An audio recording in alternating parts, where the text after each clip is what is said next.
So guys, I've done something I don't like to have to do to potential customers, but we've got the Corsa back from having its MOT, so it's all MOT now. Top mounts have been replaced, drop links have been replaced. Obviously, previously we had the head gasket done, timing chain.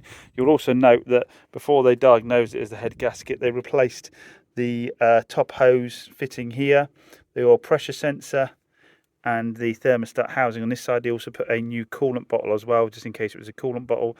So it's about as new as you can get. Obviously, you've got fresh oil in there as well, all good to go.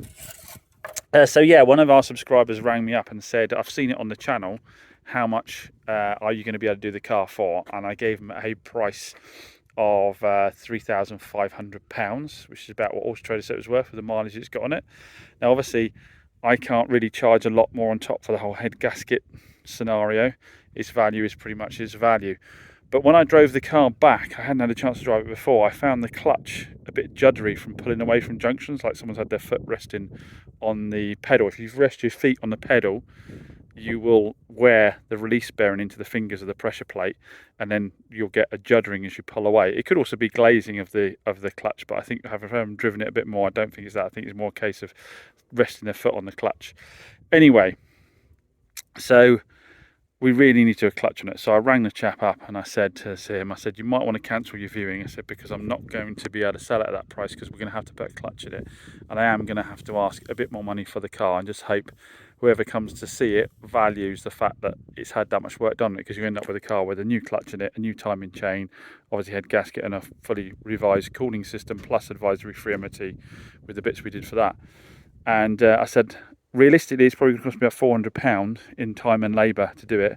I don't think I can charge £400 more for it, so I'm going to have to put it up to like 3,695. And our subscriber, and I think that's the advantage of the channel and showing the warts and all of trading cars, I said, you're talking to the right person, you're talking to the kind of person that does value that extra bit of work in the car. I'll still come down and see it. So he's going to come down, check it over, check he's happy with it. If so, leave a deposit, and then we'll get a clutch done on it. Obviously, margin on this one, because I got charged an almighty 13 hours for diagnosing the fault on the car and doing the head gasket. Bear in mind, I took the head down and had that skimmed. 13 hours. There was 3 hours of diagnosing, and then 10 hours for doing the timing chain and refitting the head, which I think I need to question, because I honestly think I could probably do one within that time frame, not even being a mechanic. That does seem a really, really long time, but obviously that has massively hiked up the costs on this car, and I never stole it from the owner in the first place. So yeah, it's not the best deal, but that's the car game. Sometimes you win, sometimes you lose. And it also reinforces what I know now about any car that someone tells you wants to sell you that's got a fault with it. Never assume it's just the known fault they're talking about. Assume that it's been sitting around and there's a number of other things you might end up having to do, especially if you can't drive the car. Things like you might not know if the clutch is bad. So anybody with any project wise, you've just got to absolutely cut them off at the knees. I was too generous with this. Yeah, I don't like to have to do that to hike up the price on a car after we've already discussed the price, but there's occasions where it's going to have to be necessary, and obviously the person's always got the choice of still not going ahead with the sale if they wish.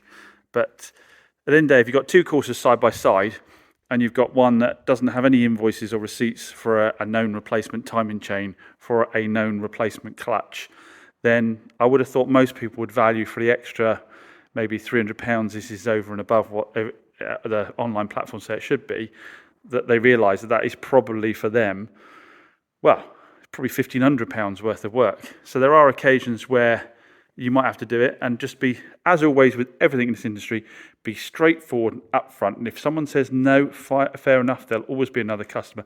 If they say yes, then everyone knows exactly where they are and no one's got any reason to complain.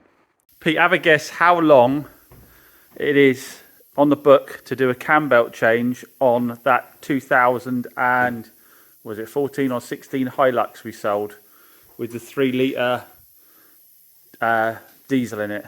How long would you say to do a cam belt? You've done one, have you? No. Oh, you've never done one. Have a guess how long you'd say. Oh, not 3 hours, yeah? Less.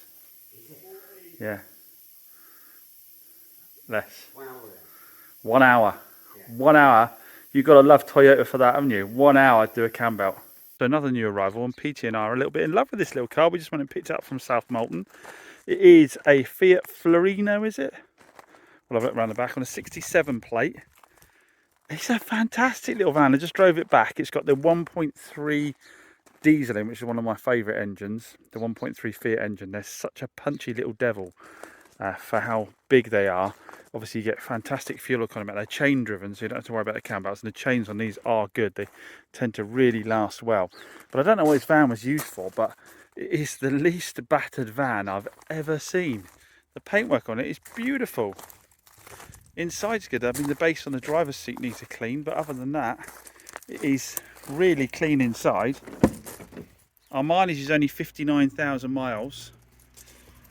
And inside the back, we've got a sliding door on one side, Florino Multi-Jet 2.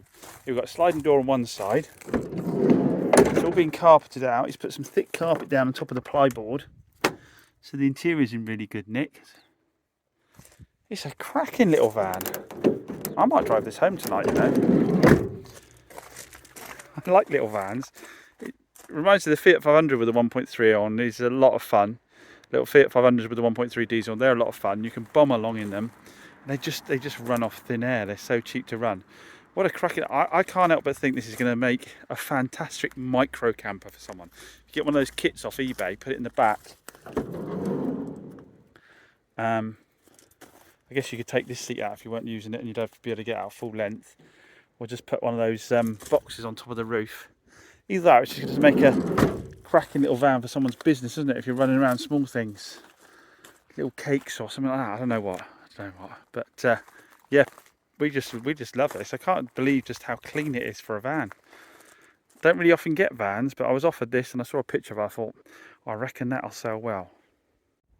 Weird thing is though, I've only got a couple of services for it, and I don't believe for a minute this has only ever been serviced a couple of times. It's way too clean, way too well looked after to be the kind of person that then ignores servicing. So I might have to make some phone calls around and find out if the MOT centre that seems to have regularly looked at it has done any services for the guy. I might ask the chap that sold it to me again. He might know a little bit more about it, because there's just no way a car like, say, in this a van this clean, this well looked after, is not going to have been serviced.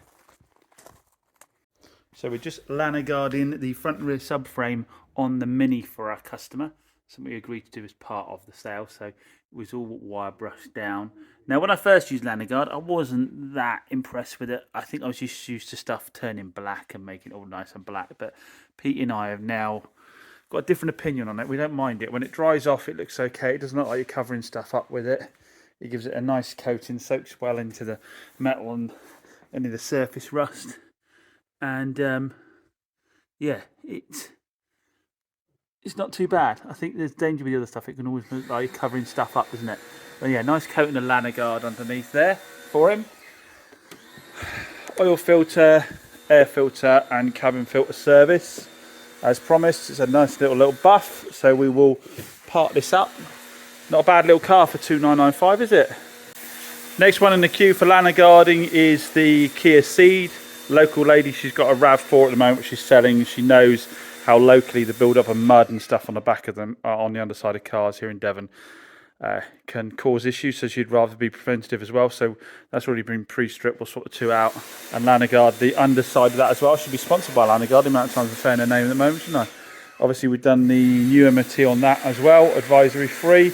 Pulled in the little Hyundai i20, that's had a valet. It's come up really, really nice. The only issue with this car was this horrible boot lid. Now, we did consider stripping it down and painting it, but it looks like it's got full of filler already, and it's going up around the sides here as well. I found a boot lid in the same colour on eBay for £130 delivered. Now, by the time we've bought 40 quid's worth of paints and spent an afternoon sorting that out, it's worth, you know, it should only be 20 minutes to swap a boot lid out. So some cases it's better just to do that, but this has come up with that on there. The rest of the body works really nice on it, actually. It'll come up as a nice clean car. When we got the boot open as well, we should traditionally, yeah, on these you get a bit of surface rust building along the edge there, so I'll be able to treat that with the boot lid off as well. Yeah, nice little car. Got the 1.2 in it. We've got to wet clean the seats yet, but These always sell really well for me. Simple motoring, nice simple reliable motoring. A couple of other car news. The Transporter has sold. Had someone come down and look at that yesterday. He's part exchanging in the Mazda 6 estate. Sorry for the track. They spent quite a lot of time looking it over. His family were very patient, bless him. I gave his little lad one of my gift boxes in the end to keep him busy because it's got drinks and toys and stuff in it. So yeah, so that kept him busy, and that was obviously, they appreciate that because I got a message later in the night to say that they were going to have it. So that's all booked out to them. The Kia Rio's had a valet now. I photographed that. That's come out looking really fantastic. We're going to nip that down, get a new MOT on that, get that up for sale because that should sell easily with the 1.2 chain driven in it. It's another good reliable little run around. That one's off a subscriber. We just done a deal to buy a Honda Jazz off a subscriber as well. He's going to drop it down. We're going to take him to the train station, and we've got a Freelander, automatic Freelander coming in as well. It's the same thing. We're going to drop him back to the train station after they dropped it off. So massive thanks as always to everyone that's been getting in touch, offering me their cars, and taking it as an opportunity to come down and say hi to me, and then a little train journey home. Eagle-eyed man, you will also have spotted I've got Mrs. Chops' Jeep back because she's now got her Discovery, hasn't she? And she said, I will sell the car myself from home. No problem at all. And predictably, it's sat in the corner doing absolutely nothing. And she said she'd given it a valet, but as you can see, nowhere near a good enough valet for retail sale. Right, another one of those daft little snagging things that's taken a load of time. If you remember rightly, the customer with the Hyundai i10 on the test drive broke the aerial off underneath the tree. We think it may have been glued before, to be in fairness to him. So I need to get to the base to get the aerial off, and I thought I could do it through the light, but there's not quite enough room in there to get a tool in there without bending all this up. So we're having to, well, I'm having to get the headliner off. So I've got to get these two clips off here. I've taken off the visors already, wherever I put them up there, taken the light out. I just need to now loosen these off here on the side of the trim, get these two off somehow. I'm not quite sure how these two come off, maybe a bit of brute strength, and then get the aerial changed out. As some of you may have said by now, always check there's a screw before you start just trying to manhandle it off. There is a little screw behind it at the back there. I thought it was just a pop on one. So with the side pillars taken away a bit either side, and that loosened off, gives us a bit more room to get in there and unbolt it. Just the wiring runs over the top of the bolt. I'll have to get the phone and have a quick look. So that's the old one out, and the new one in with the new rubber gasket. Just got to tighten out from the inside now and put all the headliner back.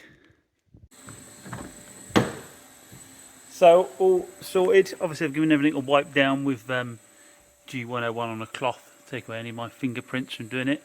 All back together. So we'll let the customer know. We're just going to get a quick waterless wax. Let the customer know they can come and pick it up.